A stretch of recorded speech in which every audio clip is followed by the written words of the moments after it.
আর আমি শিবকে ধন্যবাদ জানাই। শিব সত্যি তোমার মতো মানুষ হয় না। তুমি যদি ভগবানও হও ওদের ভাষাতে, সত্যি তুমি খুব দামি ভগবান। কারণ হচ্ছে এই যে তুমি অন্তত পক্ষে আর কোথাও আশ্রয় নেয়নি, মসজিদের তলাতেই আশ্রয় নিয়েছো, এটা ধন্যবাদ।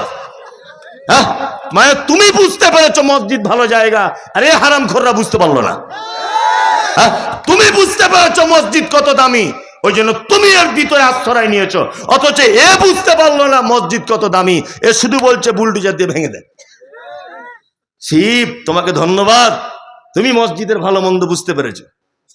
কোনো কাজ নেই, চাকরি বাকরি কিছু নেই, শুধু শিবের লিঙ্গ খুঁজছে, কোনো চাকরি বাকরির ধান্দা নেই। সারা ভারতবর্ষের একই অবস্থা। ট্রেন বিক্রি হয়ে গেল, ইলেকট্রিক বিক্রি হয়ে গেল, সবকিছু বিক্রি করে দিল। কি বলছি বুঝতে পারছেন না? জি, সব শেষ। এখন শিবের লিঙ্গতে ব্যস্ত, সারা দেশ রসাতলে চলে যাচ্ছে, কোনো সমস্যা নেই।